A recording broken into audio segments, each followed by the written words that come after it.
حضرت صاحب پتہ نہیں کیوں پنڈتوں کے اندر اتنا انٹرسٹ لیتے ہیں کہ ان کو سرچ کرتے رہتے ہیں، اور ان کو ان کا پہناوا بھی اتنا یاد ہے کہ اس پنڈت سے پوچھ رہے ہیں کہ تو ویسا کیوں نہیں ہے. لیکن حضرت صاحب کہتے ہیں وہ جو ہم نیٹ پر بت دیکھتے ہیں تو یہ کیوں دیکھتے ہیں یہ اللہ ہی بہتر جانتا ہے اور یہ حضرت بہتر جانتے ہیں، یہی آپ کو بتا سکتے ہیں، ان سے رابطہ کر لیجئے گا. لیکن یہ کہتے ہیں کہ وہ بت کہاں ہیں، مجھے نظر نہیں آ رہے، میں اندر تک آ گیا ہوں تو مجھے وہ بھی دیدار کروا دیں، اتنے دور سے سفر کر کے آیا ہوں، خدارا مجھے ایک جھلک تو ان کی دکھا دیں تاکہ میرا دل مطمئن ہو جائے. میں تو ان سے کہہ رہا تھا تھوڑا بھگوان سے بھی ہم سلام دعا ہو نہیں سکتی ہماری، سلام دعا ہو نہیں سکتی ہماری، سلام دعا ہو نہیں سکتی ہماری. اللہ جی پہلے کہتے ہیں کہ بھئی آپ کے بھگوان کدھر ہیں، ادھر سکون نہیں آیا ان کو، کہتے ہیں کہ ان کے سامنے ہمیں لے جائیں، کوئی سلام دعا ہو نہیں سکتی. یہ سلام بھی بھیجنا چاہتے ہیں ان بتوں کے اوپر اور دعا بھی ان کے سامنے کرنا چاہتے ہیں. بس مسلمان اگر مزار پر جا کے دعا کرے گا وہ مشرک ہوگا، مرتد ہوگا، کافر کہلائے گا. اور حضور سرور کونین صادق و مصدوق صلی اللہ تعالی علیہ وسلم کی بات منو عن سچ نکلی کہ نہ نکلی کہ حضور سرور کونین صلی اللہ تعالی وسلم نے فرمایا یقتلون اہل الاسلام، وہ اہل اسلام کو قتل کریں گے، مسلمانوں کو قتل کریں گے. طالبان کون تھے، ان کا فرقہ کیا تھا، وہ کس جماعت سے تعلق رکھتے تھے، کن مدارس سے ان کا تعلق تھا، یہ ہر بندہ بہتر جانتا ہے. اور آگے فرمایا وَيَدَعُونَ أَهْلَ الْأَوْثَانِ، اور بتوں والوں کو چھوڑیں گے، ان سے مواخات قائم کریں گے، ان کے ساتھ بڑی جفیاں پپیاں کریں گے. تو وہ آپ دیکھ لیں کہ مسلمانوں کے لیے کیسے فتوے اور اپنے لیے کیسے فتوے. معاذ اللہ ثم معاذ اللہ. پانی پلا، پانی پلائیں. جزاک اللہ. ابھی چائے پیے تھوڑی دیر پہلے ہم نے باغات میں بیٹھ کے چائے پی ہے. نہیں اللہ جزاک خیر، بس آپ نے بہت اکرام کیا. ان کے سامنے مندر کے چندے سے لیے ہوئے کھانے جو ہے وہ پیش کیے گئے اور حضرت صاحب جو ہے وہ بڑے مزے سے تناول فرما رہے ہیں. یہاں ان کو ناجائز، حرام، کفر، شرک کچھ بھی نظر نہ آیا. اب مسلمانوں کے حوالے سے ان کی 11ویں، ان کی 12ویں اور ان کے جو 26ویں اور دیگر معاملات ہیں وہ سنیں کہ حضور سرور کونین کا فرمان کس انداز سے صادق آ رہا ہے ان کے اوپر. وہ سنیں، یہ ان کے سے سوال ہوا ہے، اب یہ اس کا جواب دے رہے ہیں. 11ویں شریف کا کھانا حلال ہے یا حرام؟ ہماری رائے میں یہ 11ویں شریف اور 12ویں شریف اس طرح کے جتنے متعین دنوں کے کھانے یہ بدعت ہیں. اسلاف میں اس کا کوئی ثبوت نہیں ملتا. کوئی ایک واقعہ بتائیں حضرت ابوبکر رضی اللہ تعالیٰ عنہ کے انتقال پر حضرت عمر نے پوری زندگی میں کبھی ان کے نام پہ 11ویں شریف کی ہو یا ان کے نام کا کھانا کھلایا ہو. اور ان کے نزدیک یہ قاعدہ کلیہ ہے کہ جو بھی بدعت ہوگی وہ حرام ہوگی. تو پتہ کیا لگا ان کے نزدیک 11ویں شریف بھی حرام، 12ویں شریف بھی حرام، کہ جس کے اندر حلال اور طیب رزق ہی پکایا جاتا ہے. اور ہندوؤں کے مندر میں بیٹھ کر جو چیز کھائی جائے وہ بالکل حلال اور طیب ہوتی ہے، اس کے اندر ذرا برابر بھی کوئی قباحت نہیں ہوتی. اب آگے سنیں حضرت صاحب کس چیز کو اپنے لیے حلال قرار دے رہے ہیں. کیا کوا حلال ہے؟ جی صحیح، اگر چند دنوں تک اس کو آپ نے پاکیزہ چیز کھلائی ہے تو کوا بھی پھر حلال جانور ہے. کوا حلال جانور ہے جی، اس کی دیگے بنا بنا کر حضرات کھاتے ہوں گے. اللہ اکبر. سید اعلیٰ حضرت امام احمد رضا خان فاضل بریلی رحمۃ اللہ تعالی علیہ، آپ نے کیا فرمایا؟ اندھے کو پڑی تھی کہ شوربے ہی سے کھائے، بٹیر ہاتھ نہ آیا تو زاغ لے کے چلے. چلیں، بڑی خوشی ہوئی آپ سے مل کے. ہمیں بھی خوشی آپ سے مل کر. پھر کبھی کراچی آئیں تو ہمارے ساتھ بھی ملیں. وہ آپ کو اپنی مسجد میں بٹھائیں گے، وہ آپ کو اپنی مسجد میں بٹھائیں گے، وہ آپ کو اپنی مسجد میں بٹھائیں گے. ستم بلائے ستم کہنے لگے کہ حضرت جب آپ آئیں گے ہم آپ کو اپنی مسجد میں بٹھائیں گے. لیکن رب قرآن پاک میں کیا ارشاد فرماتا ہے؟ اور ہماری نہ مانو، قرآن کی تو مان لو. اللہ تبارک و تعالیٰ سورہ توبہ آیت نمبر 28 میں ارشاد فرماتا ہے، معذرت یہ تو مومنوں کے لیے ہے. رب فرماتا ہے یا ایھا الذین آمنو، اے ایمان والو، انما المشرکون نجس، کہ مشرکین محض گندے ہیں، نجس ہیں، نرے ناپاک ہیں. فلا یقربوا المسجد الحرام بعد عامہم ھذا، اور اس سال کے بعد اب یہ مسجد الحرام کے قریب نہیں آنے چاہیے، مسجد حرام کے قریب بھی نہیں آنے چاہیے. اور تم کہتے ہو بھائی مسجد کے اندر بٹھائیں گے. اور خدا کے بندے کچھ تو خیال کرو. اب دیکھیں، میں کہتا ہوں کل کے رضا ہے خنجر خوخار برقبار، اعداء سے کہہ دو خیر منائیں نہ شر کریں. میں کہتا ہوں اعلیٰ حضرت کی نظر دوربین دیکھیں کہ اس طارق مسعود کی اس حرکت کو ہی گویا کہ سیدی اعلیٰ حضرت میں فتاوی رضویہ کے اندر بیان فرما رہے ہیں. اور کیا فرماتے ہیں؟ واقعی بندگی بیچارگی جب ہندوؤں کی غلامی ٹھہری، پھر کہاں کی غیرت اور کہاں کی خودداری. وہ تمہیں ملچ جانے بھنگی مانے، تمہارا پاک ہاتھ جس چیز کو لگ جائے گندی ہو جائے.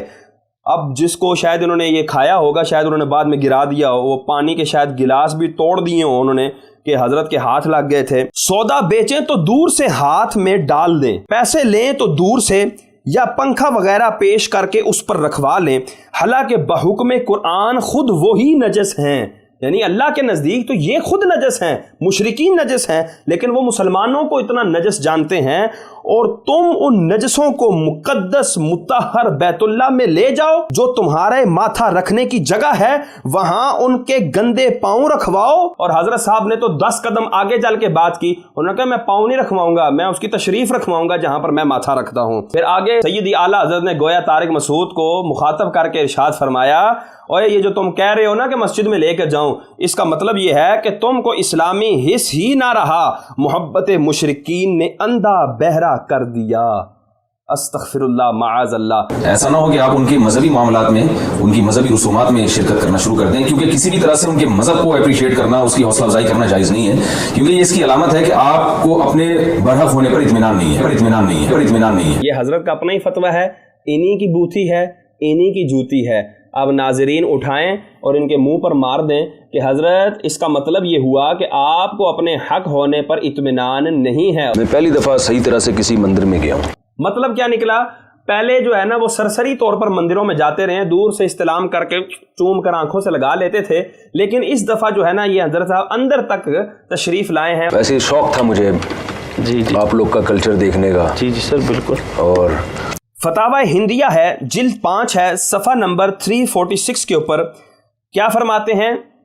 یکرہ للمسلم الدخول فی البیعۃ والکنیسۃ وانما یکرہ من حیث انہ مجمع الشیاطین. مکروہ ہے مسلمان کے لیے کسی کنیسہ میں، کسی گرجا گھر میں داخل ہونا، اور یہ مکروہ کس لیے ہے؟ کیونکہ یہ شیاطین کے جمع ہونے کی جگہ ہے. اور اس مکروہ سے کیا مراد ہے؟ تو فرمایا کہ یہ مکروہ سے مراد مکروہ تحریمیہ ہے، اور یہ فتاوی تارخانیہ کے اندر بھی اس کی وضاحت ہے، اور رد المختار کے اندر بھی اس کی وضاحت ہے. حضرت صاحب اپنے آپ کو آپ حنفی کہتے ہیں اور فقہ حنفی کا مفتی کہتے ہیں، اور آپ کو اتنی بڑی اجلہ کتب کے اندر یہ بات اور یہ مسئلہ نہیں نظر آیا کہ ان کی عبادت گاہوں میں جانا ناجائز ہے؟ بالکل صحیح نہیں ہے، حرام ہے. قبر پہ جانا، مزار پہ جانا کبیرہ گناہ ہے، کبیرہ گناہ ہے، کبیرہ گناہ ہے.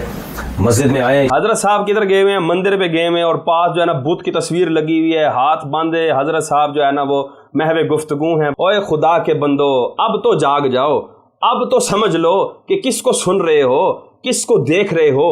حضرت ابن سیرین رحمۃ اللہ تعالی علیہ فرماتے ہیں ان ھذا العلم دین فانظروا امن تاخذون دینکم. اور لوگوں یہ دین کا علم ہے تو دیکھ لو کس سے حاصل کرتے ہو. صحیح نہیں، ہم زبردستی کوئی کام نہیں، کوئی کام نہیں. ٹھیک ہے نہیں، یہ کہہ رہے ہیں اندر خواتین ہیں نہیں، وہ خواتین کو کیا مفتی غیر مفتی کا فرق تھوڑی بتایا. اچھا، حضرت صاحب کے دل میں چونکہ آخری وقت تک یہ امنگ انگڑائیاں لے رہی تھی کہ میں بت کی بھی زیارت کر لوں، وہ کالی ماتا، آئے ہائے ہائے ہائے، اس کی بھی میں تصویر دیکھ لوں جو میں نیٹ پر دیکھتا تھا، آج مجھے اپنی جاگتی آنکھوں سے، اپنے سر کی آنکھوں سے وہ دیکھنے کو مل رہی ہے، وہ موقع میں گنوانا نہیں چاہتا. انہوں نے عرض کی اس سے کہ پنڈت نے آگے سے کیا کہہ دیا؟ نہیں جی اندر عورتیں ہیں. جب میں ساڑھے پاسے گیا نا کسی مہمان نو اندر نہ وڑن دیتا جاوے نا تو انہوں کہہ دیتا جانا کہ جی اندر عورتاں نے. اگلا بندہ بھی کہتا اچھا عورتاں نے جی، ہن کس نے وڑ کے ویکھنا جی عورتاں ہیں کہ نہیں نے. دیکھو ان ہندوؤں کا تعصب کیسا ہے کہ وہ چونکہ مسلمانوں کی ہی آبادی ہے، اب اگر وہ اتنے بڑے ملا کو اندر نہیں آنے دیتے تو مسلمانوں سے ظاہری بات ہے، جنگ کی والی بات ہے کہ جو اس کے ساتھ دیوبندی آئے ہیں وہ سارے کے سارے ان کے ساتھ ویر رکھ لیں گے کہ جی ہمارا اتنا بڑا ملا اتنے دور سے آیا، آپ کی کالی ماتا کی زیارت کرنے کے لیے حضرت آئے اور آپ نے اندر نہیں گھسنے دیا، اس لیے انہوں نے یہاں تک اس کو لے آئے. باقی چونکہ اندر بت رکھا ہوا تھا تو اس بت کے ارد گرد والی جگہ کو بھی اتنا پاکیزہ سمجھتے ہیں کہ حضرت کے گندے قدم وہاں لگنے نہیں دیے. کہ ظاہری بات ہے پورا بت بھی دھونا پڑے گا، انہوں بھی غوطے دینے پڑیں گے، پوری ہر شے دھونی پہ آ جائے گی. لہٰذا عورتوں کو سمجھ لو کہ بھائی عورتیں اندر ہیں نے، تو لہٰذا کوئی نہیں. پھر پیچھے سے دیوبندی بولا کہنے جی عورتوں کو کہہ دیں جی مفتی صاحب آئے ہیں جی کالی ماتا صاحب کی زیارت کرنے کے لیے، تو وہ شاید اندر سے نکل جائیں. تو پھر وہ طارق مسعود صاحب کہتے ہیں نہ ان عورتوں کو کیا پتہ کہ مفتی غیر مفتی کیا ہوتا ہے.